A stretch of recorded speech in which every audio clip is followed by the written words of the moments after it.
Sejam todos bem-vindos aqui ao Núcleo Espírita da Polícia Militar. Mais um sábado, e este sábado com um sabor especial, assim, que é com uma pessoa, um amigo querido, Tenente Coronel Castilho, que já desenvolvia a aproximação com o Núcleo Espírita da Polícia Militar desde a época que ele era da Academia de Polícia Militar. Isso é muito importante porque é uma memória, não só uma memória afetiva, mas é uma memória histórica, né? Que a gente está buscando desenvolver esse trabalho da memória do Núcleo Espírita da Polícia Militar. E Coronel Castilho, juntamente com o pai, Josnei Castilho e José Castilho, que colocou o filho no caminho, né? Coronel Castilho já desenvolvia a atividade de divulgação do Espiritismo na Polícia Militar, na VPMB, né? E ele, Coronel Tai, Imério, entre outros, Carlos. Quer dizer, são muitos amigos que estão aqui e acolá, né? Que agora a gente está buscando essa aproximação, essa reunião, inclusive em 2025, eu acho que a gente vai conseguir fazer esse encontro dos militares espíritas, viu? A gente vai conseguir, e aí a gente vai contactar com todos, a gente vai fortalecer esse processo, que é a caridade que a gente pode fazer. A maior caridade é divulgar o Espiritismo, né? Em todos os lugares, e a nossa seara Polícia Militar, justo a gente divulgar e passar para os amigos militares esse conteúdo que nos salva, né? Que nos cura. Então é um prazer, viu, Coronel? Seja sempre bem-vindo aqui, as portas estão abertas para o senhor, toda a família, os amigos. Este mês, a casa vem trabalhando o tema com Leon Denis, o livro Depois da Morte, que é este livro aqui. Na verdade, esse tema está prosseguindo desde o mês passado, né? E esse mês a gente vai finalizar essa temática. Hoje, dia 14, com o nosso querido irmão, Tenente Coronel Castilho, o subtema é doçura, paciência e bondade. Foi muito bem escolhido esse subtema, viu? Foi muito bem escolhido a pessoa aqui que vai fazer a palestra. Eu fiquei muito feliz em ver, né, que Dila direcionou esse subtema juntamente com o Coronel, e foi muito bonito ver o subtema para o mês certo, com a pessoa certa, muito bom. Então sejam todos bem-vindos. Nós aqui no NEPOM temos várias atividades, né? No social, estudo. No social, a gente atende as famílias em estado de vulnerabilidade, atende gestantes também em estado de vulnerabilidade, com 2 projetos, o projeto da cesta básica e o projeto do enxoval para os bebês, né? Então, nós estamos sempre recebendo doações, aquelas pessoas que tiverem interesse e puderem, podem fazer as doações aqui, ou liga para casa, a gente vai buscar, de alguma forma, a gente vai até essas doações. Gestantes também participam da construção do próprio enxoval. Elas não só recebem enxoval de bebês, elas constroem também, fazem a bainha dos coeiros, aprendem um artesanato e vão se conectando com aquele momento, com o bebê, com uma perspectiva mental, né, um pouco diferente da realidade que elas vivenciam, né? Então, é um trabalho belíssimo, convido a todos a participarem quando puder. O enxoval da gestante acontece sempre às quartas-feiras, e as cestas básicas a gente sempre faz a doação no início do mês, né? Não um dia fixo, né? Do início assim, de 5 até, né, de segunda a sexta, a gente marca o período que for melhor. Quando a gente tem o material, que às vezes diminui as doações, a gente estende um pouquinho, né, para poder conseguir fazer essas doações. Então, nós recebemos com muito gosto, aquele da artesã, né, essas doações. Os estudos aqui da casa funcionam às terças-feiras à noite, A partir das 19 horas, nós temos o curso inicial, que é acolhimento, está com as inscrições abertas, tá? É aqui neste ambiente. O ERG funciona já naquela sala que eu mostrei para o senhor. E a outra sala, que funciona a mediúnica, também funciona o estudo sistematizado da mediunidade. E no dia diferente, obviamente.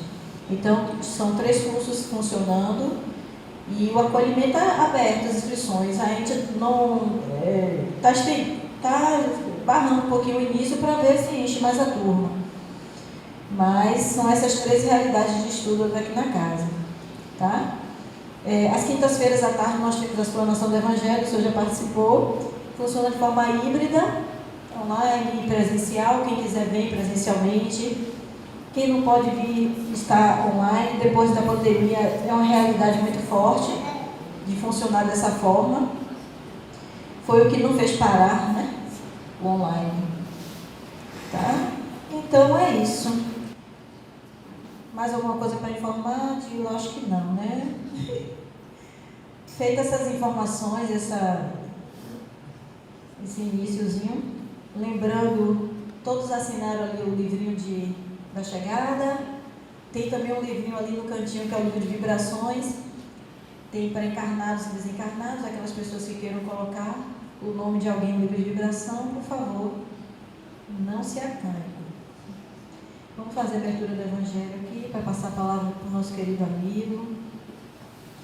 Olha, não saiba a vossa mão esquerda, que dê a vossa mão direita. A beneficência. A beneficência, meus amigos, dar-vos-á nesse mundo os mais puros e suaves deleites, as alegrias do coração, que nem o remorso, nem a indiferença perturbam. Oh, pudesses compreender tudo o que de grande e de agradável encerra a generosidade das almas belas, sentimento que faz, olha a criatura às outras como olha a si mesmo, e se dispa, jubilosa, para vestir o seu irmão. Pudesses, meus amigos, ter por única ocupação tornar felizes os outros. Quais as festas mundanas que podereis comparar às que celebrais quando, como representante da divindade, levais a alegria a essas famílias que da vida apenas conhecem as vicissitudes e as amarguras, quando vedes nelas os semblantes macerados refugirem subitamente de esperança, porque, faltos de pão, os desgraçados ouviam seus filhinhos, ignorantes de que viver é sofrer, gritando repetidamente a chorar estas palavras que, com um agudo punhal, se lhes enterravam nos corações maternos. Estou com fome. Oh, compreendei quão deliciosas são as impressões que recebe aquele que vê renascer a alegria onde, um momento antes, só havia desespero. Compreendei as obrigações que tendes para com os vossos irmãos. Ide ao encontro dos infortúnios. Ide em socorro, sobretudo das misérias ocultas, por serem as mais dolorosas. Ide, meus bem-amados, e tende em mente essas palavras do Salvador. Quando vestis a um destes pequeninos, lembrai-vos de que é a mim que o fazis. Vou encerrar aqui.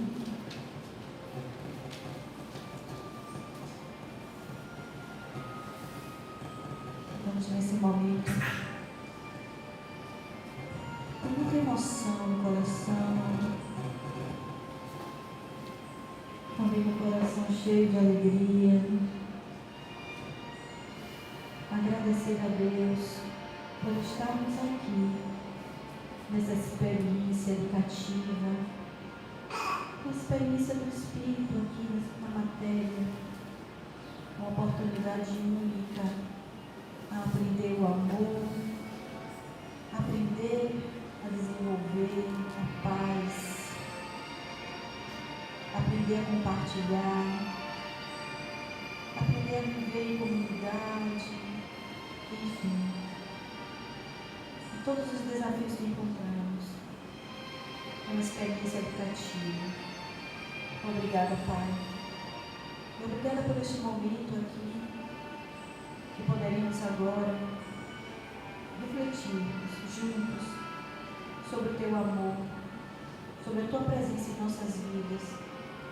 Obrigada, Jesus, pelos exemplos tão bem mostrados quando aqui esteve. Por ter dito que venceu o mundo e que poderíamos também, muito mais, como Ele fez, poderíamos também. Que a luz e o amor possa nos envolver, possa nos fortalecer para essa jornada. Rogo a Ti, Mestre amado, Espíritos amigos, que envolva nosso irmão, o querido irmão, Tenente Coronel Castilho, que ele possa desenvolver sua atividade, aquilo que estudou, aquilo que internalizou, que vivenciou, que possa ser intuído, inspirado, para que nós possamos também internalizar todas as suas reflexões e nos convencermos de que é necessário praticar. Muito obrigada, Pai. Muita paz, muita luz, que assim seja.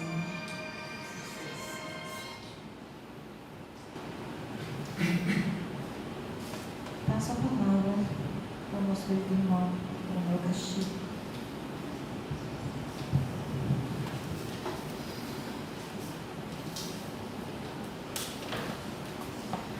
Boa tarde a todos, que a paz do Senhor esteja conosco, agora e sempre. Vocês não imaginam a alegria e satisfação que tenho de estar aqui. O meu pai, ele esteve aqui algumas vezes fazendo palestras aqui. E ele, como eu, depois que eu me formei na academia, eu já fui para o interior, e ele continuou vivendo aqui. Ele era um trabalhador aqui da casa, ele fazia parte da cruzada dos militares espíritas, né? Então trazia também militares de outras forças para cá, porque tinha gente da Marinha, do Exército, da Aeronáutica, e ele estava sempre por aqui, fazendo palestra, trazendo outros palestrantes das outras forças também para cá. Eu nem sei em que pé anda, porque eu não trilhei esse caminho da cruzada dos militares, nem sei se ainda existe. É? Olha só, que bacana.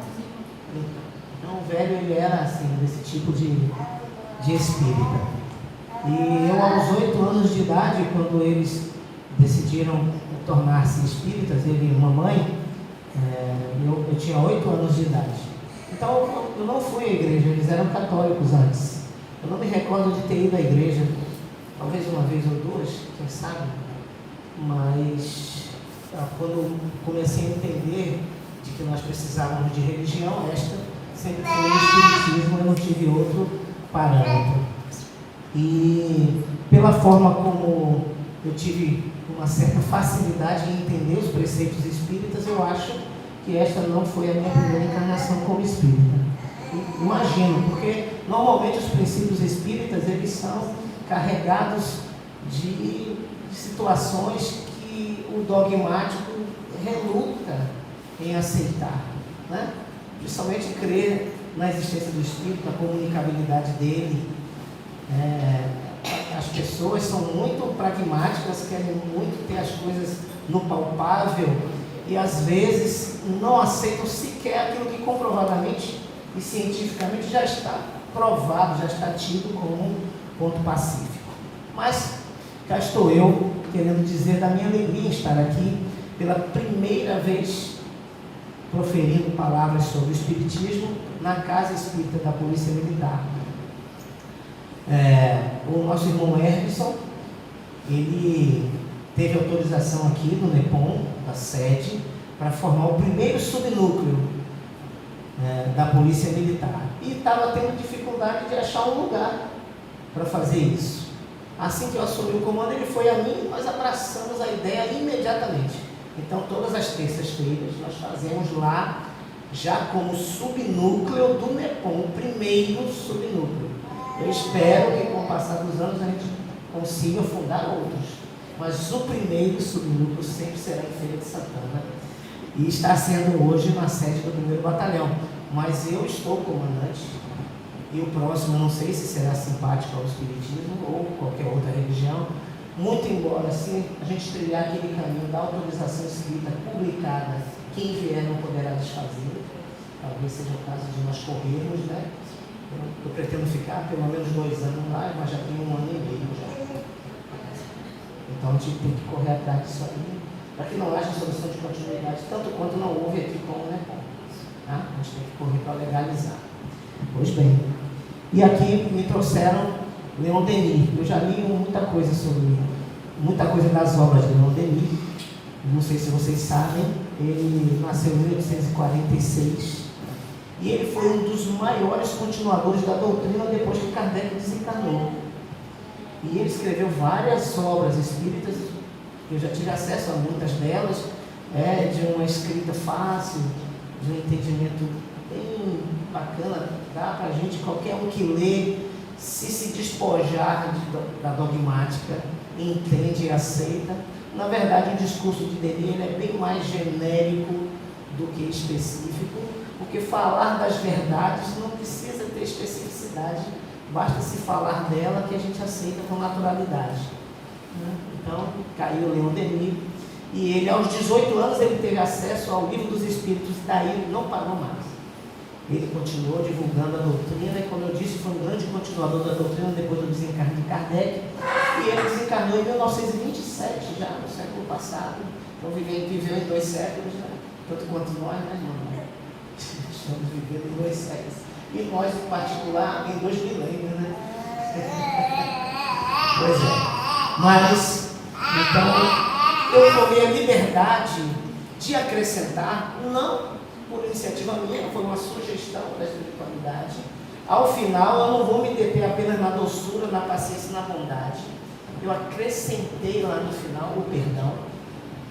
E como eu disse, não por iniciativa minha. A espiritualidade sugeriu porque Leon Denis, em muitas partes de suas outras obras, fala bastante sobre o perdão.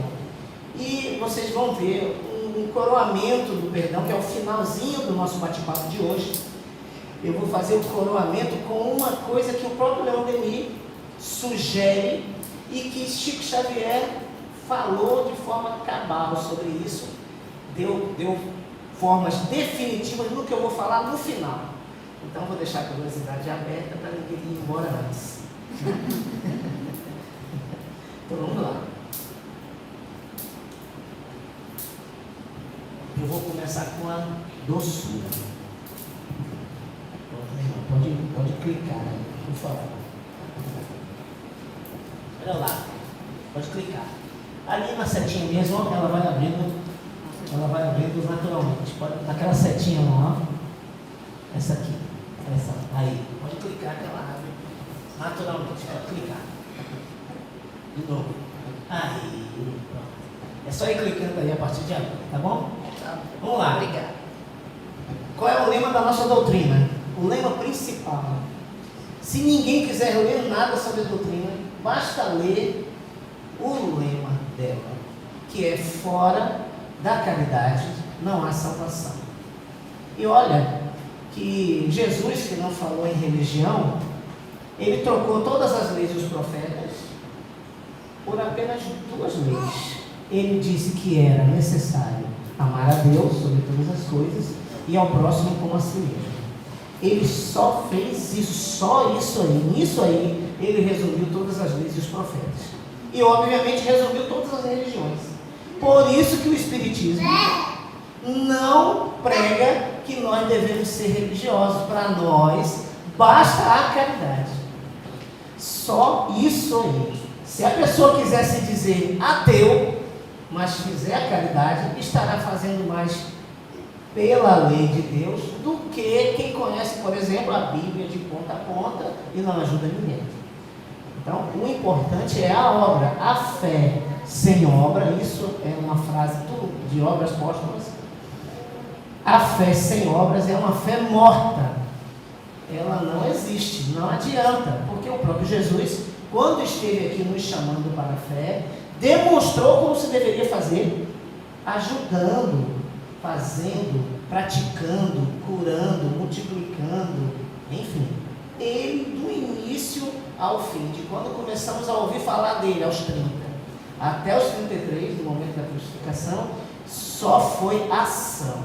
Portanto, não há que se falar em doçura sem, obviamente, juntá-la na caridade, porque é o lema da nossa doutrina, e é assim que Leon Denis faz.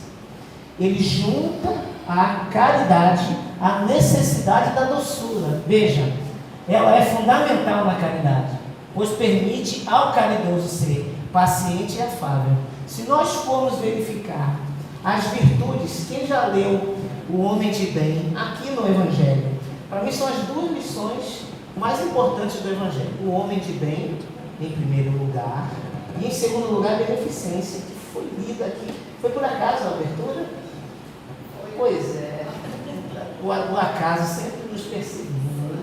Sempre nos perseguiu, o acaso. E essa segunda lição, a beneficência, ela é tão importante no meu modo de ver que eu decorei.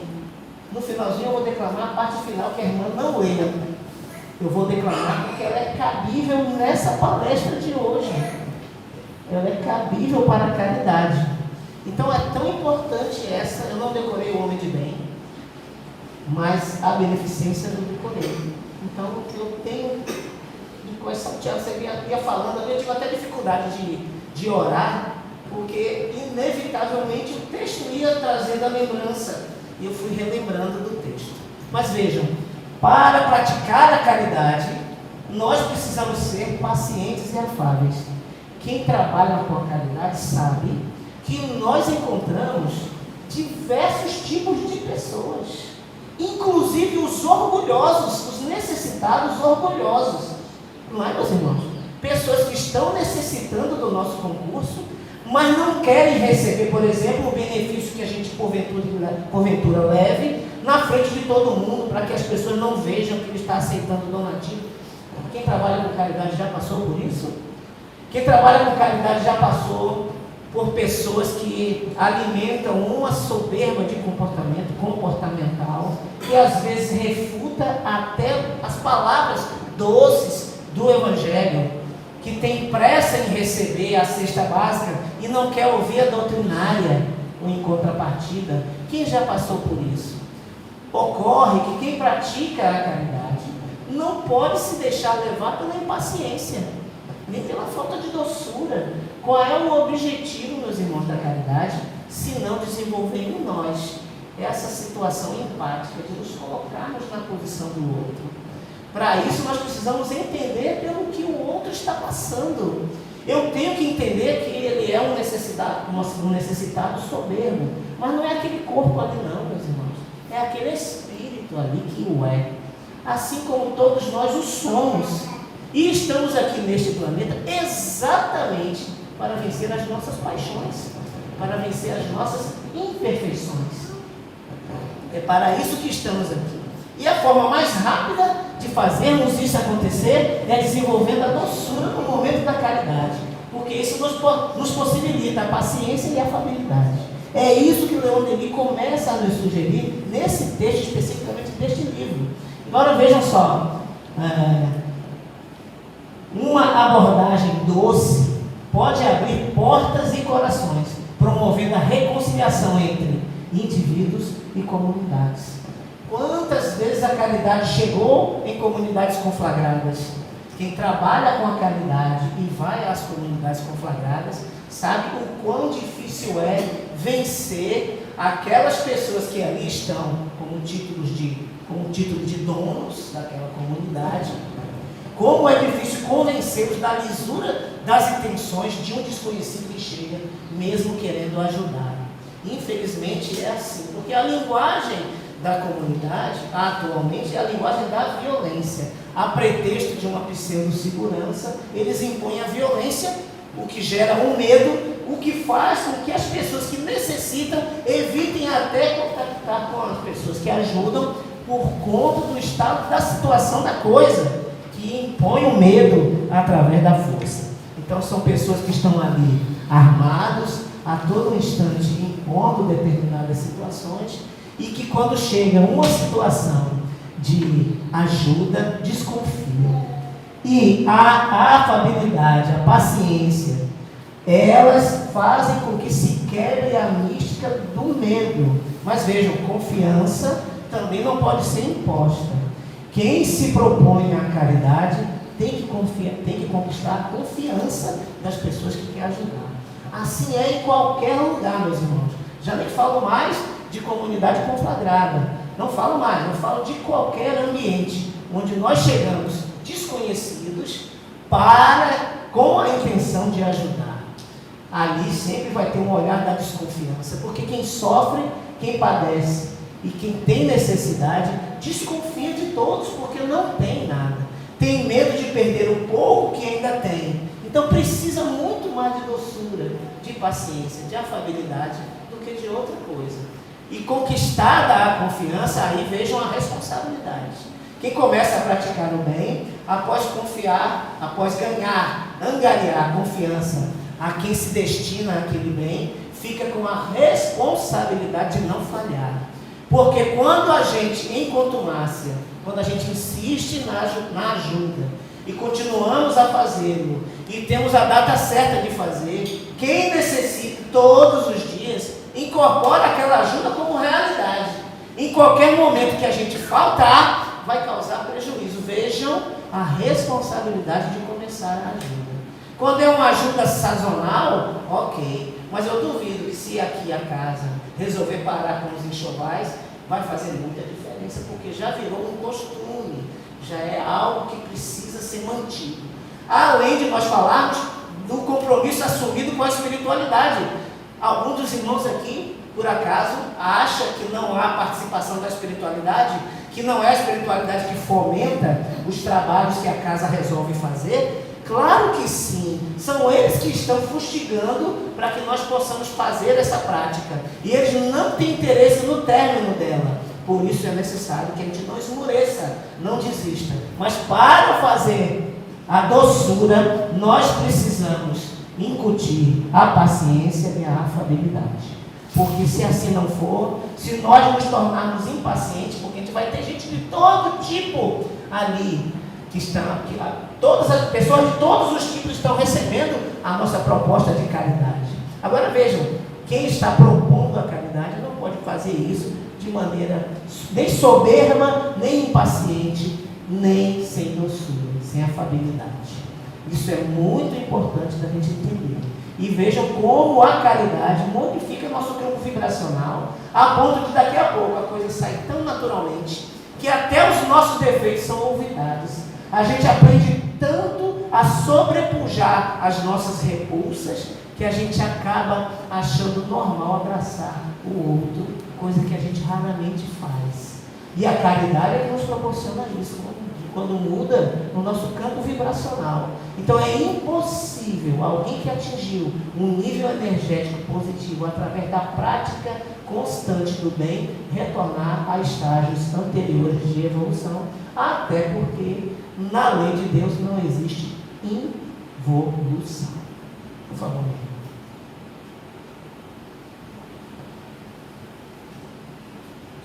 É o nosso primeiro tópico. Veja como nós estamos evoluindo com relação à doçura. Primeiro, eu liguei a doçura a uma necessidade para a caridade, através da paciência e da afabilidade. Agora, a virtude transformadora que é a doçura, a maneira doce de lidar, a maneira educada, a maneira carinhosa de lidar com as pessoas, é como eu disse, uma vez modificado o campo vibracional pelo costume de ajudar com doçura, não se retorna mais à brutalidade. Impossível, uma vez atingido de coração um nível de evolução, através da doçura, pela ajuda constante, se retornar à grosseria. Não acontece, porque a gente aprende a dominar as paixões. E não é o que viemos fazer aqui nesse mundo, meus irmãos. A doçura transforma o ambiente ao nosso redor. Nós sabemos que nós temos ao redor de nós energias. Nós somos espíritos, não somos esse corpo. Infelizmente, eu vou ter que deixar esse corpo lindo, maravilhoso. Não riu? Se eu não me achar bonito, não é Vossa Senhoria que vai me achar, né? Pois eu vou deixar esse corpo lindo por aqui, ele vai voltar ao pó, infelizmente, repito, mas eu continuarei vivo através do Espírito, porque eu sou, na verdade, Espírito. E Espírito é energia, não é isso que nós aprendemos aqui? Todos nós aqui nós estudamos a doutrina, nós estamos aqui em aprendizado constante sobre a doutrina, mas o basicão a gente já aprendeu que nós somos Espíritos. Eu não sou essa pessoa linda, atual, eu sou um Espírito. Então, o Espírito, ele vai continuar, e sendo energia, ele obviamente é circundado por energias. Uma vez encarnado esse Espírito, nós temos várias correntes energéticas circulando ao redor de nós. Várias, assim como vários corpos nós temos. Nós conhecemos, os três principais são o corpo físico, o perispírito e o espírito. Mas entre eles, do corpo físico até o espírito, existem mais de 25 corpos que podem ser definidos, que são intermédios entre os três principais, o físico, o perispírito e o espírito. Tá?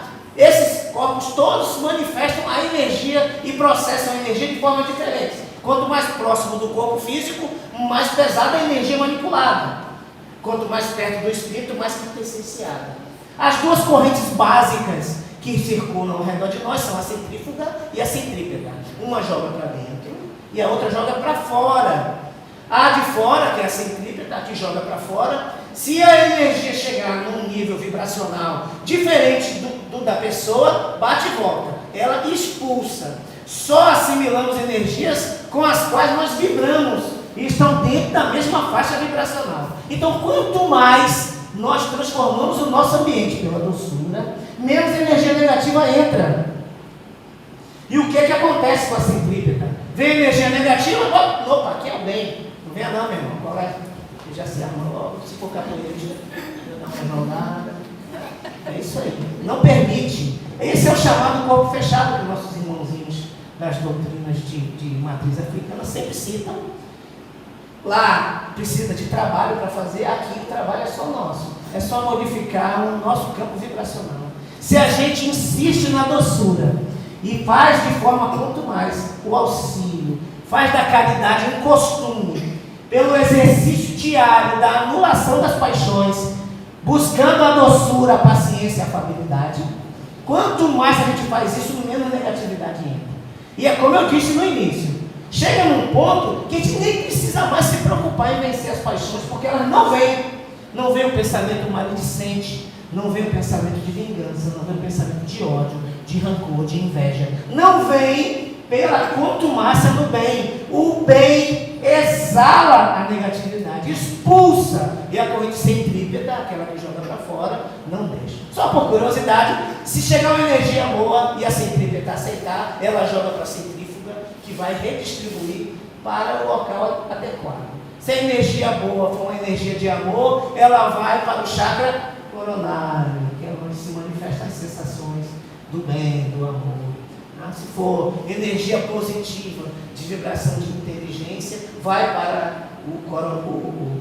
Eu falei coronário aqui, mas não é cardíaco aqui, perdão. Vai para o cardíaco a sensação de amor, e a sensação de inteligência vai para o coronário, que vai, através da pineal, redistribuir para todos os outros. Só por curiosidade, que isso é assunto para outros bate-papo, viu? Hoje a gente está falando sobre a doçura. Senão eu acabo me perdendo, não deixem não, viu, gente? Pois, ao praticá-la, estimulamos a paciência, a prudência e a bondade. Quando o indivíduo incorpora a doçura, ele não apenas busca o próprio bem, mas também contribui para o bem-estar coletivo. Tudo pela busca da doçura. Quanta gente a gente ouve por dia? Quem ainda trabalha aqui, todos são aposentados já? Mas mesmo os aposentados convivem com pessoas fora dos seus lares, não convivem? E nós que ainda trabalhamos, irmão, convivem exercendo a autoridade dada pelo Estado. Como é que a gente pode, olha que paradoxo, ser policial trabalhando na rua e agir com doçura? Como é que isso se manifesta? E o coração que já está impregnado da doçura, como convive tendo que cercear um dedo direito? É um paradoxo muito grande para nós. Mas é possível acontecer, porque as imposições da lei são sociais e nós fazemos essa profissão. Inclusive nessa profissão, a gente pode se defender terceiros, inclusive com o uso da força. É autorizado fazê-lo, desde que não seja feito com a intenção. Veja que é tudo da intenção, meus irmãos. Se nós somos pessoas doces, amáveis, afáveis, a utilização da força só acontecerá como último recurso para a defesa, o que ainda é possibilitado por Deus, porque Ele também nos fez com o instinto de preservação. E assim o é, por exemplo, quando nossas mãos se aproximam de um fogo, ou quando um fogo se aproxima de nossas mãos, a gente puxa. Isso é o instinto de preservação. Não tem como a doçura do meu coração deixa o irmão fogo me queimar. Que só, mas por isso existe a casa espírita para ajudar. Tá? Então, olha, o exercício da doçura como virtude transforma a gente, torna a gente pessoas melhores, voltadas para o bem, sem a necessidade do retrocesso em nenhum momento, até porque uma vez adquirido o amor, o ódio não se instala mais. E agora onde ele fala assim para nós: a misericórdia é uma extensão da doçura, uma vez que permite ao indivíduo compreender e perdoar as falhas alheias. Vamos agora fazer uma reminiscência. Ninguém precisa levantar braço nem dizer nada, apenas pense. Vamos voltar aqui um pouquinho atrás. Quem é impaciente com o outro aí? Pare aí um pouquinho e pensa. Eu sou paciente? Pense aí. Ou eu sou impaciente? E agora? Eu compreendo as falhas alheias? Ou eu sou impaciente com as falhas alheias? Quem tem cargo de chefia, no meu caso, por exemplo, no seu não, que também é oficial, não é? E agora? Daqui a pouco recebe alguma coisinha para administrar, várias pessoas sob sua égide e sobre a minha. Como é que eu estou tratando as pessoas que dependem das minhas ordens através da sua profissão? Pessoas com as quais eu tenho a égide administrativa. Como impor a regra administrativa sem maltratar, sem ofender, sem vilipendiar o outro? Como fazer isso se eu não conseguir desenvolver a doçura? Como eu vou chegar neste ponto de poder ser um chefe amoroso, um líder? Nos conceitos de chefia e liderança, é muito melhor ser um líder do que ser um chefe. Porque um chefe basta estar investido do cargo, mas o líder tem que estar investido do carisma. Se não estiver investido do carisma, da conquista através da doçura, da conquista da confiança, não vai liderar, vai apenas ser chefe. E quem obedece apenas obedecerá, e cumprirá apenas o determinado, porque está tudo determinado. Mas o algo mais só ocorre se houver um envolvimento do carisma, se houver um envolvimento da doçura, se as pessoas se sentirem valorizadas pela forma de nós liderarmos. E ademais, vamos fazer outra reminiscência aqui. Quem aqui não tem falhas? Quem não tem defeito? Não digam nada, por favor. Apenas pensem. Poxa, se eu tenho defeitos, por que eu vou ser intransigente com os defeitos dos outros? Pois não, meu irmão, vai dizer que não tem? Não tem? Ah, bom, que susto. Eu já ia cair de joelhos se dissesse, não tenho defeito. Depois a gente vai disputar o tamanho das nossas listas de imperfeições, viu, meu irmão? Eu acho que eu chego bem na sua frente.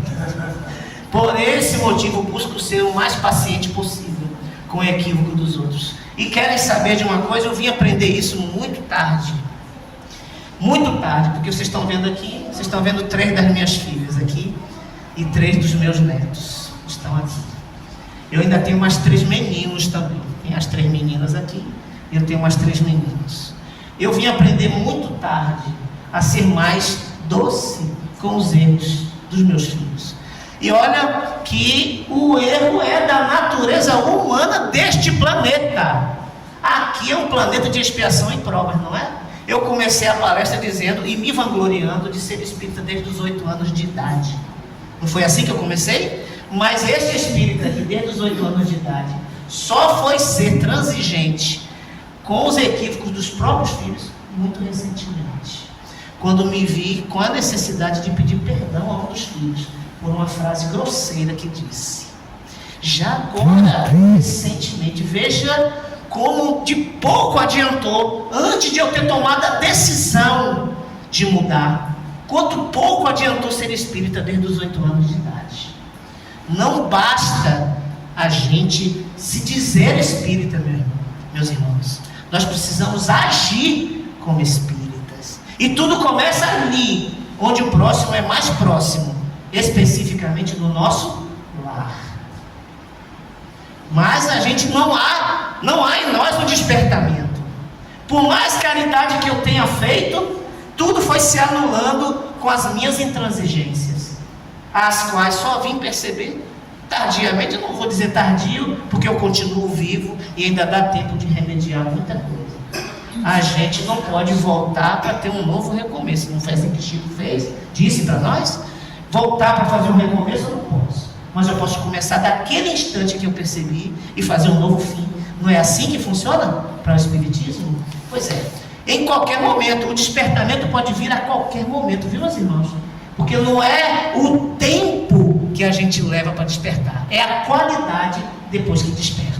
A qualidade da vida que a gente leva depois que a consciência se instala em nós. E aí não retroceder. Porque cometer o mesmo erro é burrice. Agora errar a primeira vez é humano. E Deus permite. E é para isso que estamos neste mundo aqui, meus irmãos. Nós estamos aqui tentando consertar erros de outras vidas, de outras centenas de encarnações. Não vai ser fácil, porque nós estamos há centenas de encarnações cometendo erros. Não é da noite para o dia, muito embora possa ser. Mas pela nossa impertinência, preguiça, a gente demora mais. Uns demoram mais, outros demoram menos. Agora vejam, o mais importante é, no momento do despertamento, naquele instante que eu percebi que eu precisava mudar, ser afável e doce com as pessoas que erram, porque eu sou errado em muitas coisas. A partir daquele momento eu não posso mais voltar atrás. Então, não pode haver involução. E olha, melhorou bastante a minha vida depois desse despertamento. Pode ser a qualquer instante, viu, meus irmãos? Mas tem que despertar. Pelo menos uma coisa em cada encarnação, pelo menos uma coisa verdadeiramente. Se mudar, valeu a encarnação, a gente não perde. Não pode a gente entrar na encarnação e sair dela do mesmo jeitinho. Não pode. Mas se a gente mudar uma coisa que seja, escolha uma qualquer defeito dentro da nossa lista, viu, meu irmão? A minha desenrola um rolo, a uns 10 metros. Uma das coisinhas que eu perceba como equívoco, se eu conseguir mudar nesta encarnação, terá valido a pena a encarnação. Porque Deus não quer nos punir, não, meus irmãos. Ele quer nos educar. E é assim que funciona para o Espiritismo. Olha que doutrina boa. A gente pode fazer tudo, inclusive o errado. Agora, arque com as consequências. Tá? Vamos lá. Pronto, isso é o que a gente tinha para falar sobre a doçura. Agora vem a paciência. Por favor, clica aí. Pode clicar. Isso, novamente. A paciência é fundamental, tá? A paciência permite que a alma mantenha a calma diante das adversidades. Não precisa ninguém levantar o braço nem dizer nada. Quantas vezes a gente se aborrece por dia? Pararam para pensar nisso? Já contaram? Já contaram? Quantas vezes a gente se aborrece por dia? Quantas vezes a gente vê aquele ponto de conforto ser sacudido por uma situação? Porque a gente estabelece um padrão. Não quer nem saber se esse padrão é justo ou se não é. Porque todo padrão estabelecido de comportamento deve ser baseado no cristianismo. Sim ou não, meus irmãos? Sim ou não? Os nossos padrões são baseados no cristianismo? Alguém que estabelece padrão de vida, por acaso já parou para pensar se é baseado no cristianismo? Não estou falando do espiritismo, não. Estou falando do cristianismo, que é o que nós somos. Nós não somos espíritas, nós somos cristãos. Espírita é só uma forma de interpretar a cristandade. Assim como o evangelismo é outra forma de interpretar a cristandade. O catolicismo é outra forma de interpretar a cristandade. Então nós não somos espíritas, católicos, protestantes. Até porque Cristo não falou em espiritismo, nem catolicismo, nem protestantismo. Nós somos cristãos. Nossa linha de comportamento está baseada no cristianismo, meus irmãos. Parem aí para pensar. Quantas vezes nós nos aborrecemos por dia? Porque a gente estabelece uma linha que não se preocupa em estar ou não dentro do cristianismo. Isso aqui é aceitável para mim, isso aqui não é. Nem isso aqui. Aceitável para mim é aqui. Agora veja lá. Nós somos pacientes. Eu disse há poucos instantes. Se eu tenho um bocado de defeito, por que vou me importar com o defeito do outro? Eu não tenho que me importar com o defeito. Eu tenho que identificar o defeito, se eu tiver capacidade de identificar e conviver com ele. E aí, o que eu vou fazer para mudar aquele defeito do outro é praticar o bem com ele. Porque é recíproco, viu, meus irmãos? Por pior que seja a pessoa, ou por mais que você pense não gostar dela, se você trata com educação e respeito, o que vem de lá? Educação e respeito. Não é assim que funciona? Até com um pseudo desafeto. Eu digo pseudo porque nós cristãos não podemos ter desafeições. Não podemos ter desafeições. Não é para ter. Eu vou falar sobre o perdão lá atrás, lá no final. Eu acrescentei o perdão. Então nós não é para ter desafeição. Não é para ter. Nós temos que lutar contra elas. Mas vejam, a maneira muito simples de lutar contra qualquer desafeição é tratar com educação, com respeito, com doçura. Porque, por pior que seja a pessoa, se você não gritar com ela, ela não grita com você. Não grita. Mesmo que seja aquela pessoa que diga assim: eu sou assim, eu nasci assim e vou morrer assim. Não tem gente que fala assim, gente? Isso não incomoda a gente? Não incomoda? Deixa ele nascer, viver e morrer como ele quiser. Quem é que não pode se importar com isso? Eu. O meu papel para com quem nasceu assim, vive assim e vai morrer assim, é ser paciente, indulgente e caridoso. Esse é o meu papel. Porque eu vou me preocupar em modificar alguém, por mais que eu ache que seja errado. Eu tenho a obrigação, não é de mudá-lo não, é de não mudar a mim. Essa é a minha obrigação. É eu não me deixar influenciar pelo ódio que aquela pessoa me inspira. Por qualquer desafeição que seja, eu tenho obrigação de não me desafeiçoar a ninguém. Por mais que meu coração, e às vezes o coração dispara sem a gente nem conhecer a pessoa. Sim ou não, meus irmãos? Porque nossa vida não é de agora. Não é a primeira vez que a gente está vivendo com aquela pessoa. Ô gente, agora vamos lá, vamos deixar um pouquinho de ser cristão, vamos ser espíritas. Porque o nosso parâmetro de interpretação do cristianismo é o espírita. Então nós acreditamos que nós não estamos vivendo a primeira vez com aquela pessoa, sim ou não? É o primeiro encontro que a gente tem, irmã Norma? Por que a gente se encontrou? Não existe acaso nos encontros. Não existe. Ninguém é sua esposa, seu marido, seu filho, seu amigo por obra do acaso. Deus não joga dado. Não é loteria não, meus irmãos. Unido, unite, Norma vai te encontrar você, pá. Não é assim não, Deus não é assim que ele administra o Paragolé não. Não é não. Não é não, Paragolé. Ele administra o negócio, é sério. É sério. Se nós estamos nos encontrando, porque já houve encontro anterior. O nível do encontro é que vai dizer a quantidade de responsabilidade que a gente tem. Se o encontro foi de marido e mulher, eu tenho 10.000 vezes mais responsabilidade do que de amigo, Norma. Até porque a nossa amizade é tão gostosa, nosso abraço foi tão caloroso o primeiro, lembra-se dele? Que a gente não tem mais nada a retocar, porque já foi tão gostoso, tão bom. Significa que as nossas outras relações foram boas. Ao passo em que, quando se houvesse uma repulsa entre nós, aí é que a gente ia ter que buscar aproximação. Aí sim. Porque nós temos que resgatar. A desafeição não é cabível para o cristão, meus irmãos. Não é cabível. Então nós temos que buscar logo a reconciliação. E se tiver dificuldade porque o coração dispara, é melhor ainda, porque trata-se de uma necessidade kármica. Não há acaso nos encontros. Repito, vamos acordar para isso. E é logo, viu gente? Porque ainda dá tempo. Não é quando acontece, é a qualidade depois que acontece. Repito, e é assim que funciona, viu meus irmãos? É assim que funciona. Então vamos lá. Como é que a gente obtém respostas positivas? Tratando com doçura, com paciência e com afabilidade. Ok? Vamos lá, vai passar, por favor. E agora? E agora? Quem já se sentiu ofendido alguma vez? Não levante o braço, por favor. Não levante o braço. Isso é um assunto que eu vou desenvolver no final, baseado no que Leon Denis falou em outras obras, não nessa especificamente, e no que Chico Xavier, antes de desencarnar, nos deixou. Mas eu vou dar uma pincelada agora, já preparando.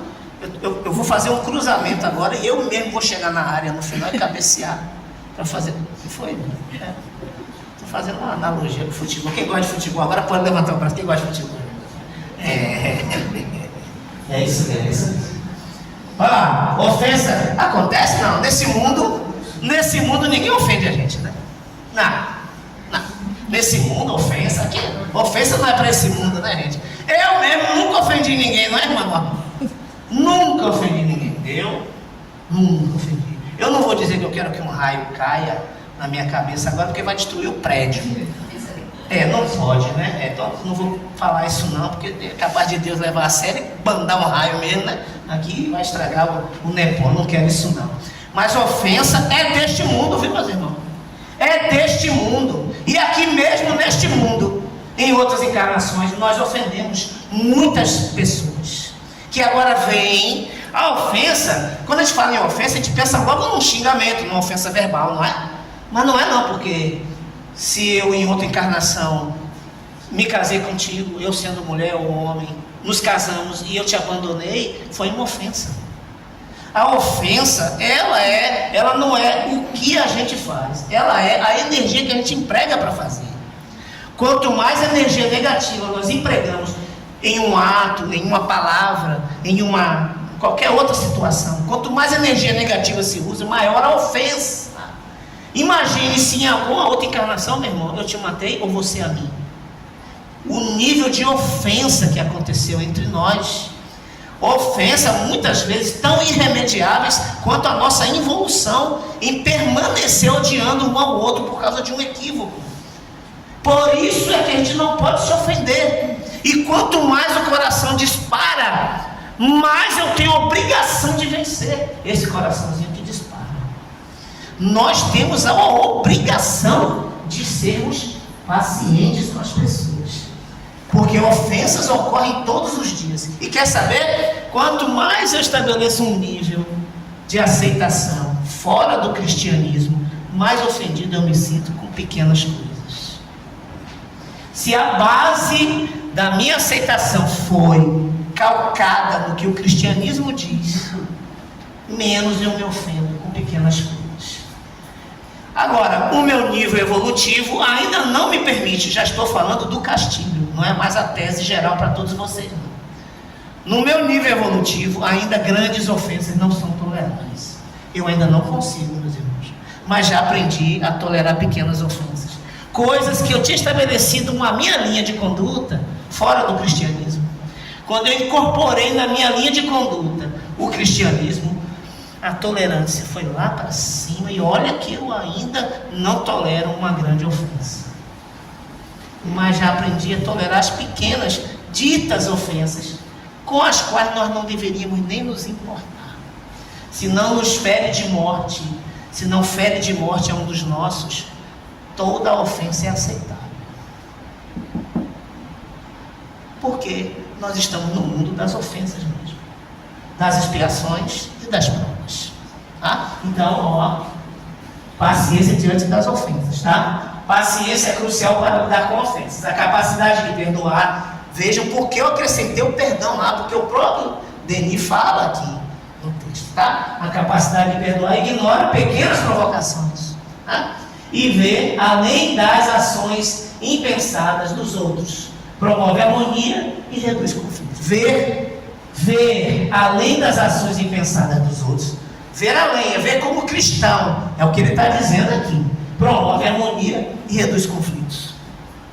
É aquela historiazinha que eu disse a vocês. Se eu trato com educação, o que vem de lá? Educação. Se eu trato com paciência, se eu trato com sorriso, se eu trato com um abraço, se eu trato com carinho, Por pior que seja a pessoa, quem não entende a linguagem do amor, meus irmãos? Se fosse assim, se não fosse assim, Deus não nos incitaria ao amor. E quer saber? Se o outro ainda assim refutar, devemos amar mais. Não foi isso que Ele nos ensinou? Não é? E a gente vai tratar sobre perdão lá, sobre as 490 vezes que a gente tem que perdoar, a gente vai tratar no final. Porque só são 490 vezes, 7 vezes 7. 70 vezes 7, perdão. Só são 490. Quem está contando? Levanta o braço aí. 490 não pode passar, não pode passar. A minha está dando menos, eu estou no negativo ainda. Não cheguei nem no zero. Eu estou vindo de baixo para cima, sabe como é, né? Transitei pelos umbrais muito tempo. Estou tentando arremeter, mas pelo jeito eu vou pousar no umbral de novo. Rapaz, estou tentando arremeter, mas não estou conseguindo. Mas vamos lá, a gente é eterno, né?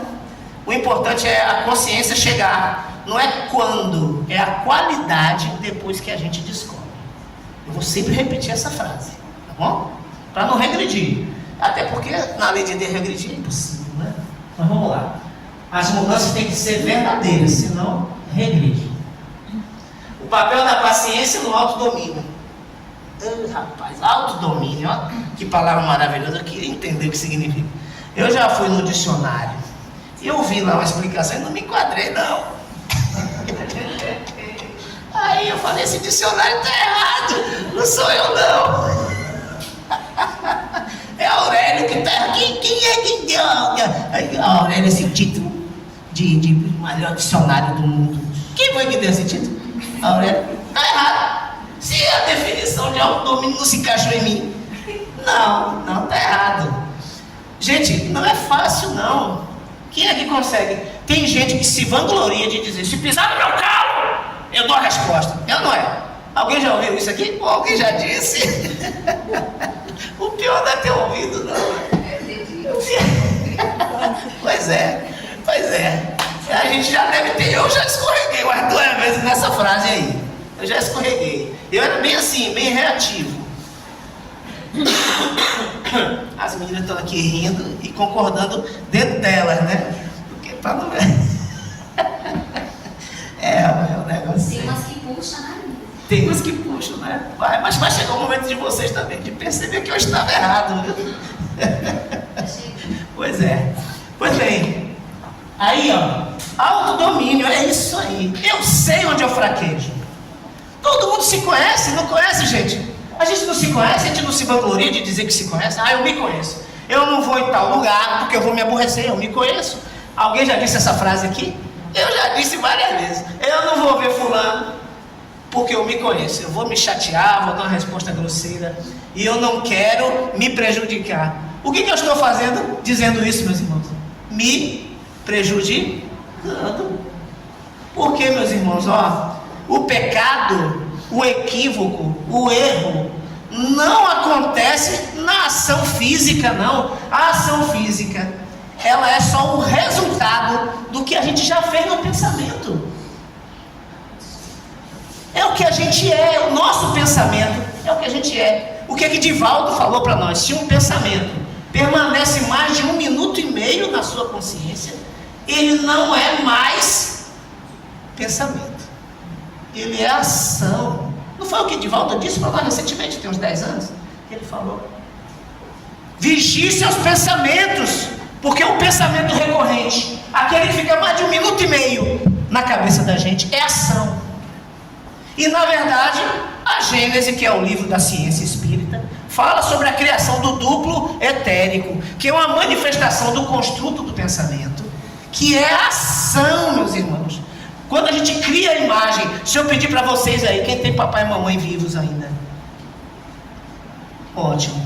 Aí, quem tem papai e mamãe vivo, não pode. Mas quem não tem mais papai e mamãe, eu lhe falar assim, pense no seu papai, na sua mamãe. O irmão não levantou o braço, papai e mamãe já desencarnados, né? Mas se você fechar o olho, nem precisa fechar. Aí mesmo, imagina a imagem de quem? De papai e mamãe. Você vê, não vê? Você construiu a imagem. O que aconteceu com isso? Sua energia foi lá, onde ela e ele estão. Sim ou não? Porque nós somos espíritas, nós temos que acreditar. Eu sou vidente. Então você os vê. Pois é. Significa que o nosso pensamento constrói a ação. Então é errado eu dizer: rapaz, eu não vou ali falar com o fulano não, porque eu me conheço. Ele é chato, eu vou me aborrecer, vou dar uma resposta grosseira. O que está acontecendo? Eu estou dando a resposta grosseira. Qual é o correto para o cristão, meus irmãos? É não ter desafeições. Eu não posso construir uma frase que vai de encontro ao que a minha doutrina prega. Por que eu estou me dizendo cristão então? Quando eu digo uma frase, é imperceptível, não é? Quantos de nós já fizemos isso? Rapaz, eu não vou ali não, porque eu me conheço. Aquela pessoa, eu estou meio assim, eu não vou gostar. A gente nem percebe e faz isso todos os dias. Sim ou não, meus irmãos? O que é que está faltando para essa linha que a gente traça das nossas condutas aceitáveis, para que ela aumente a qualidade? Está faltando alguma coisa. Está faltando não é a gente se dizer cristão, não. Está faltando a gente ser cristão. Agora, eu não estou aqui dizendo como se fosse o dono da verdade, não, viu, meus irmãos? Eu estou aqui mais intuído do que lecionando. Eu estou acompanhado aqui.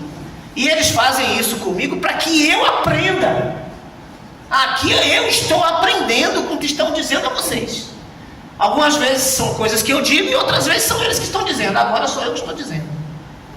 Mas daqui a pouco eles tomam novamente e eles é que vão dizer. E é para que eu aprenda, porque eu ouço tudo aqui. Aqui nesse púlpito, naquele púlpito, aqui nessa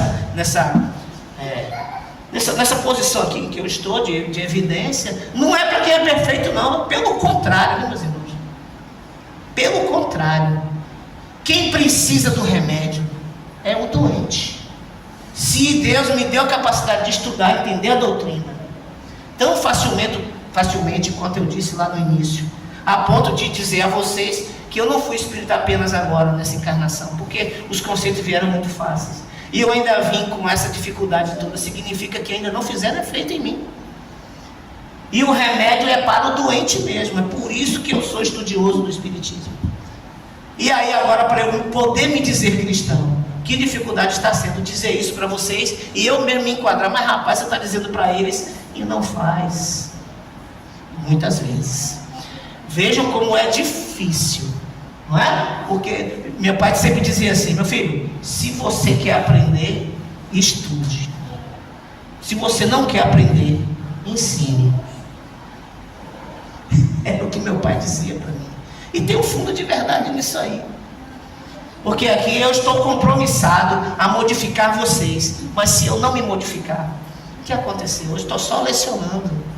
Eu estou só ensinando a vocês. E aí eu acabo ajudando vocês, porque vocês despertam, modificam e eu continuo lá embaixo. Mais tarde a gente vai se encontrar. Ô Castilho, o que houve com você? Você me ensinou a ser assim, eu estou aqui. O que houve, Castilho? Mas não era dessa vez, meu irmão. Mas eu vou chegar lá, me aguarde. Eu chego lá. E é assim que é. Essa missão vem para quem precisa mais, para quem está mais carente de Deus e do cristianismo. Não é fácil ser um palestrante espírita. É você estudar isso tudo aqui e outras tantas coisas mais que eu falei aqui, de outras tantas obras que já li. E aí você bota a cabeça no travesseiro no final, agradece a Deus e aí vem: poxa, eu preciso mudar isso, aquilo que eu ensinei os outros a fazer. Mas vejam, nós estamos no caminho. Nós estamos precisando disso aqui. Eu particularmente. Agora já estou bem melhor. Minhas filhas estão aqui, todas elas. E tem percebido como mudou o trato deste velho aqui com elas, com as outras pessoas, com o mundo, com a vida. Mas eu precisei de muito mais tempo, porque eu sou lento. Então esse chamamento aqui para vocês, com certeza é um chamamento para mim também. E todos nós devemos nos despertar disso logo. Porque daqui a pouco acaba essa encarnação. E quando vier a outra, a gente vai repetir o ano.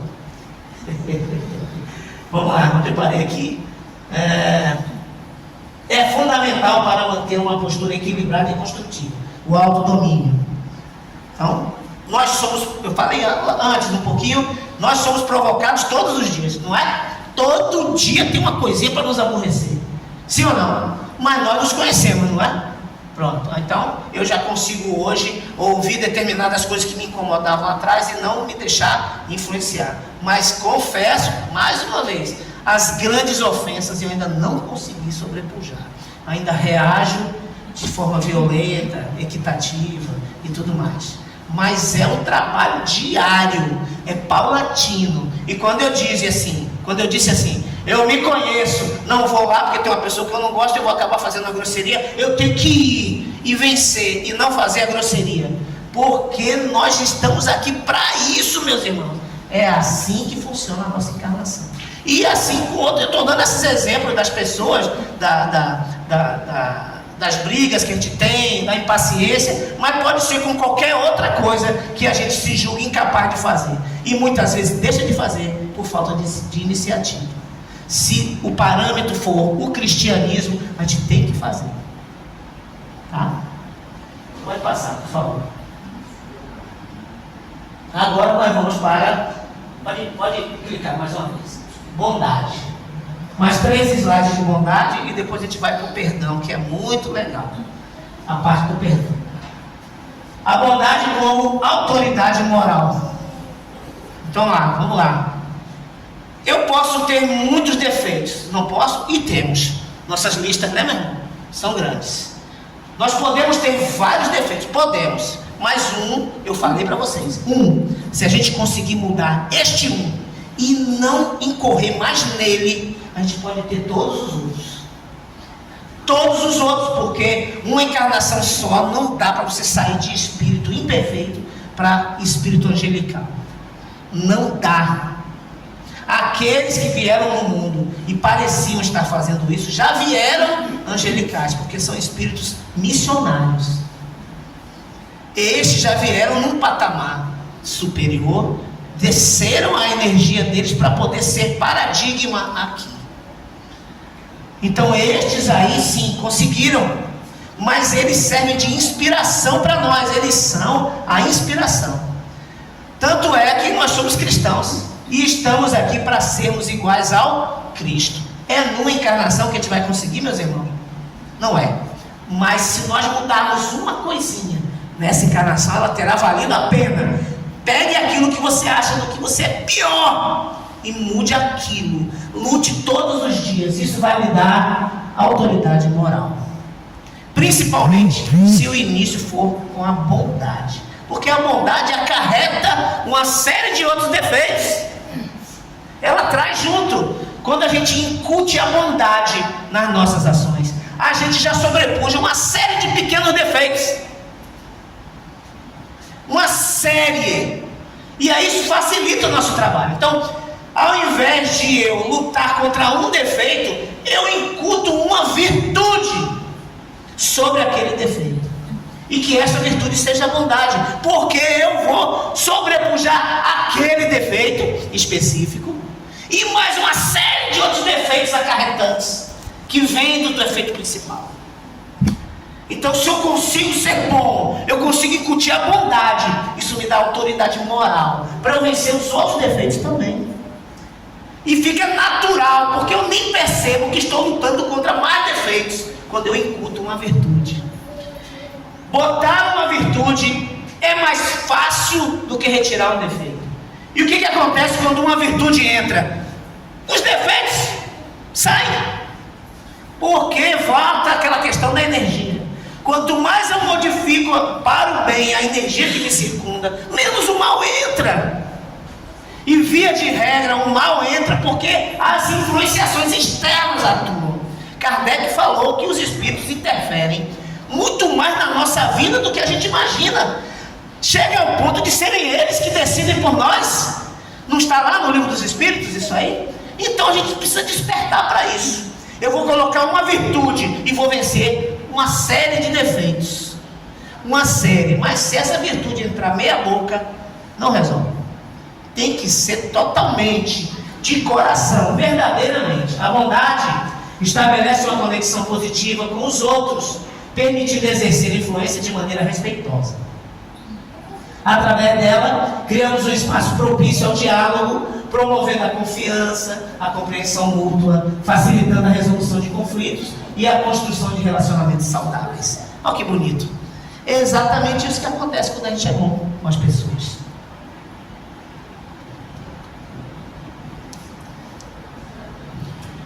Lembrem-se que quando começa a lição do homem de bem, lá a espiritualidade diz assim: o verdadeiro homem de bem é aquele que pratica na íntegra as leis de amor, justiça e caridade.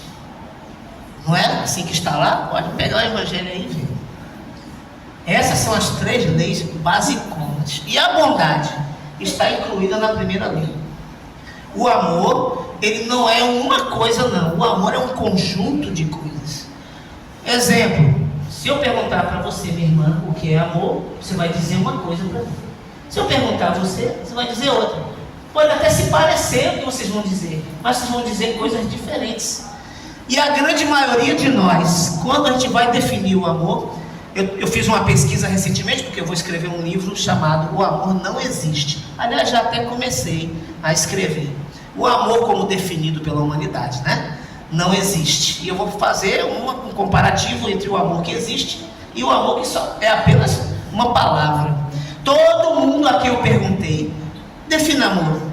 O amor é a consideração que você tem pela pessoa, o amor é o respeito que você tem pela pessoa, o amor é o carinho que você tem. Peraí, mas consideração tem uma definição, respeito tem outra definição, e carinho tem uma definição completamente diferente. Afinal, o amor é o quê?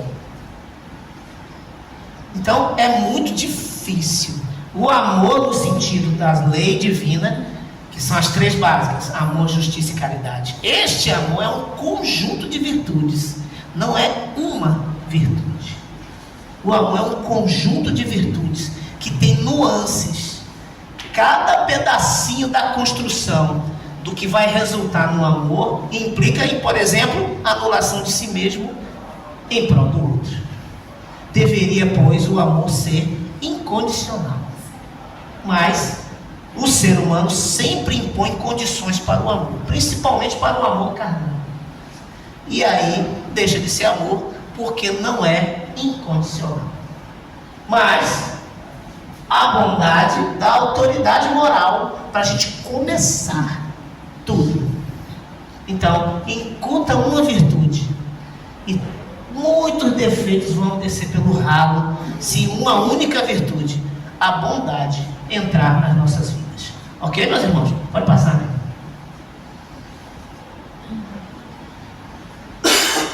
Tem a ver? Tem a ver? O que é que nós somos, meus irmãos?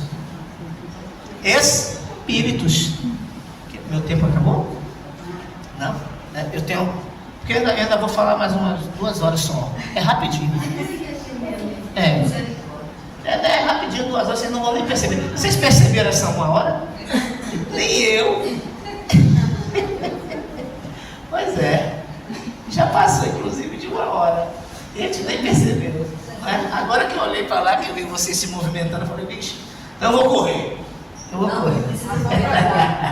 Pois é, nós somos espíritos, não somos?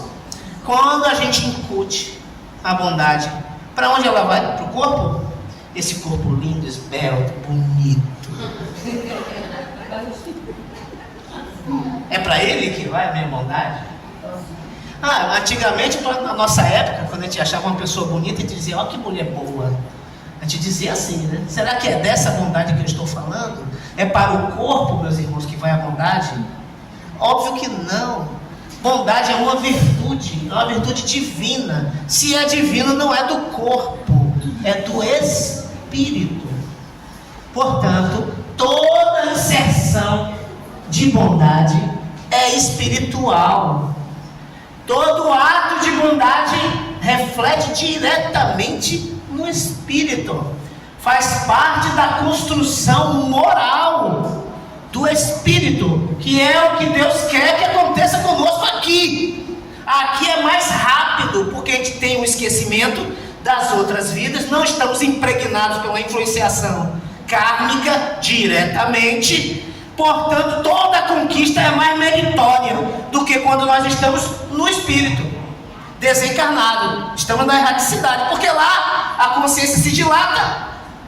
pelo infinito, assim como a visão e os outros sentidos, e a gente sabe tudo que fez, que deixou de fazer, o que precisa fazer, e aí fica doido para reencarnar, porque aqui, quando a gente está despojado das lembranças, as conquistas são mais meritórias e aceleram mais o processo.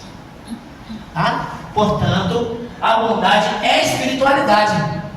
Um e o outro estão intimamente ligados, intimamente relacionados à espiritualidade, pois reflete o crescimento interior e a capacidade de amar ao próximo. A prática da bondade promove uma conexão mais profunda com o universo e sublinha a importância do altruísmo em diversas tradições espirituais. Pode passar, meu irmão, não vou nem me deter muito aí. Eu ia falar sobre uns casos que eu gosto de contar, uns causos, mas não vou contar não. A bondade como agente de mudança social. O que acontece quando a gente chega para fazer um trabalho social, meus irmãos? O que acontece? Aquela sociedade muda. Aquela sociedade muda completamente. Primeiro muda a perspectiva, depois muda a esperança. A perspectiva em primeiro lugar, porque quem não tinha nada agora tem a perspectiva de ter alguma coisa.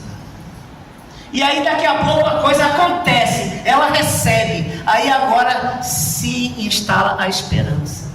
Significa assim, vez ou outra, esse pessoal vai vir aqui e eu não vou ter fome. Vez ou outra esse pessoal vai vir aqui e eu não vou ter frio. Vez ou outra esse pessoal vai vir aqui e eu vou ter Deus. Então, primeiro a perspectiva muda. Será que esse povo volta? A gente está precisando tanto. Eu fico com perspectiva de que aquele povo volte, tomara que eles voltem. Eu estabeleço uma perspectiva. Depois, aí agora entra a esperança. Olha, está vindo comida. Ó, está vindo agasalho. Está vindo Deus. Então, eu fico com esperança de pelo menos um períodozinho daquela minha vida sofrida, essas coisas se instalarem. Portanto, é uma mudança social que acontece, a gente ajuda a dar esperança para as pessoas. E é isso que o bem faz. O bem dá esperança às pessoas. Elas têm a esperança de que mesmo sendo uma vida sofrida, dolorosa, doída, ainda assim, em algum momento eu não vou ter fome, porque alguém vai me alimentar. E se eu confio em Deus, se eu acredito em Deus, a comida vem. Eu vibro positivamente. A esperança modifica o campo vibracional do ambiente, modifica a egrégora do ambiente, pelo menos no momento em que Deus chega conosco, naquele momento de ajuda lá. Portanto, há uma mudança social quando a bondade vem para as comunidades. Eu não vou nem ler isso aqui. Aliás, eu vou ler sim, a partir do ponto aqui, é importante. Ao praticar a bondade, indivíduos inspiram outros a agir de forma semelhante. Um exemplo. E aí outros vão ver, nossos irmãozinhos lá estão vendo a gente fazer, vão lá e vão fazer também. Ou a gente vê os irmãozinhos fazendo, a gente vai lá e faz também. Aquela comunidade precisa, os irmãos evangélicos estão lá, vamos ajudar também. Pois bem, gerando um efeito multiplicador que contribui para um ambiente mais harmonioso e solidário. Pode passar. Agora eu acrescentei isso aí, 5 minutinhos, prometo a vocês, tá? Pode, isso. O perdão é necessário para a evolução espiritual, libertando a alma de ressentimentos que impedem o crescimento. Não se pode obter perdão se não se está disposto a perdoar, refletindo a interdependência entre essas ações. Interdependências entre o perdão e a vontade de perdoar. Ok? Então, o perdão é o que o outro vê na sua vontade de perdoar. Se eu tenho de fato vontade de perdoar. Não basta, viu, meus irmãos? Eu não desejo mal a Cicrano, eu não gosto dele, mas não desejo mal. Não basta. Eu preciso não desgostar dele. Eu não vibrar negativamente já é um bom começo. Se for só isso que a gente consegue, beleza, faça só isso. Mas o ideal é eu não ter a desafeição. Não ter. E se a circunstância permitir que haja uma reconciliação, eu sei que existe aquela historinha da folha de papel. A folha de papel A4, ela chega lisinha para nós, né? Ela chega lisinha, assim, branquinha, lisinha. Essa aqui não, essa está amassada. Agora então, depois que amassou aqui, eu posso passar ferro, eu posso fazer o que for, esticar, ela não vai perder as rugas. É o que acontece com o perdão, ok? O perdão não desamassa as rugas, mas ele limpa a folha. O que estava escrito nela é apagado, ela continua amassadinha lá. Até porque o aprendizado está lá gravado no perispírito. Todas as atitudes ruins que eu fiz, os maus que pratiquei, o perdão que dei e as atitudes boas também. Está tudo marcadinho lá, uma vai compensando a outra. E a gente chegar na angelitude não significa não ter cometido erros, significa tê-los vencido definitivamente. Tá? Vai passar, por favor. O perdão como libertação pessoal. Quando se perdoa, aniquila-se o germe da inimizade e se afasta de discórdias futuras. Se eu perdoei um, eu não vou me desarmonizar com outros. Claro que não, eu melhorei, eu mudei. Portanto, eu não volto mais para o estado de iniquidade. Se de fato eu mudei o meu interior, eu não vou adquirir novas inimizades se eu aprendi a perdoar as inimizades antigas. Eu aumento o patamar da minha percepção, isso me ajuda. O perdão proporciona uma libertação emocional profunda, permitindo que o indivíduo avance sem o peso do rancor. Aqui entra a questão do seguinte: você vai se reconciliar com alguém e esse alguém te rechaça. Aí a coisa é diferente. É isso que eu estava dizendo a vocês. Mas vá se reconciliar. Corra, te reconcilia com os teus inimigos. Vem e siga-me. Não foi Jesus quem disse isso? Mas corre lá. Tenta pelo menos. Porque se o outro lhe rechaçar, aí bom, você fez a sua parte. Você perdoou. E a partir daquele momento, não fica mais no seu coração, no nosso coração, nenhuma mácula, nenhuma mágoa. Se não ficar em nós, o que vai acontecer com o outro? Vai esquecer, porque de nossa parte só vai sair o amor. O que vai vir de lá? Eu falei para vocês no início. O que vem de lá? O amor. É natural. Vai passar, nós somos eternos. Ele vai passar uma encarnação e outra, até que ele vê que você de fato não tem mais nada contra ele. Ele próprio se reaproxima porque ele também evolui. Vai chegar o momento do outro lá também de apagar do seu coração a iniquidade que o afastava de ti. Tenha paciência com o outro, mas faça a tua parte. Tá bom? Passa aí, por favor. Relação entre perdão e paz interior. O perdão é fundamental para alcançar a paz interior, uma vez que permite desvincular-se de emoções negativas. A paz surge quando se escapa da cólera e se promove a benevolência, cultivando um estado de harmonia interna. Veja, a gente se desvincula das energias negativas. Quanto mais eu tirar a negatividade, menos ela vai me influenciar. Não é? O que é o ódio? Acho que foi Bezerra de Menezes que disse isso, né? O ódio é aquela sensação que você tem quando alguém faz a você o que você naturalmente faz com os outros. Que estranho a gente se aborrecer com a imperfeição do outro, sendo nós imperfeitos. Muito estranho. Vamos lá. Paz interior, viu, gente? Perdão e paz interior. O perdão como o caminho da felicidade. Perdoar é um dever de quem deseja ser feliz. O ato de perdoar transforma sofrimentos passados em lições de crescimento, contribuindo para uma vida mais plena e satisfatória. E aí Pedro perguntou a Jesus: sim, Jesus, mas quantas vezes eu devo perdoar? Ele 7 vezes? 7. 7. Oh, Pedro, 7. 70 vezes 7, rapaz. Esse parangolé aí é infinito. Esqueça. E o mesmo erro. Exatamente. E aí é que O mesmo erro. Tantas vezes quanto seja. Aí eu pensando que era para outros diferentes. Não. Se a pessoa continua errando da mesma forma, e ela vai continuar fazendo da mesma forma, e eu vou continuar me aborrecendo, o que está acontecendo? Eu estou trilhando a minha vida pela do outro. Eu estou me importando com o que não é meu. É dele, é o jeito do outro. Se eu tenho de aceitá-lo e amá-lo como ele é, por que eu vou me aborrecer? E aí Chico falou assim: olha, ofender, ser ofendido é horrível, é terrível, mas ofender é muito pior. Aí eu vou fazer o corolário, eu vou acrescentar: melhor do que a gente perdoar, meus irmãos, é não se sentir ofendido. Por isso eu incluí o perdão. Não era para ter o perdão, né? Só era doçura, paciência. Só isso aí. Aí eu botei o perdão por causa disso. O quanto nós estamos dispostos a não nos ofender. Porque é tão difícil perdoar, não é? É tão difícil, alguém fez alguma coisa, se a gente parar um pouquinho aqui, a gente vai lembrar de coisa que aconteceu na escola. E olha quanto tempo a gente saiu da escola. De um coleguinha que fez uma coisa conosco, que nos humilhou, que nos bateu. A gente ainda lembra e encontra aquela pessoa, poxa, ainda sente o coraçãozinho apertar. De coisa lá, quando é que a gente vai se desvencilhar, meus irmãos, do passado?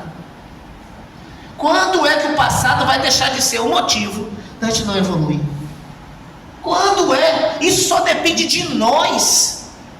Por que é que a gente não faz logo isso? Se livra logo de uma vez por todas do que já passou. Acaba com isso, vida nova, vida nova. Sobe o patamar da cristandade dentro de nós.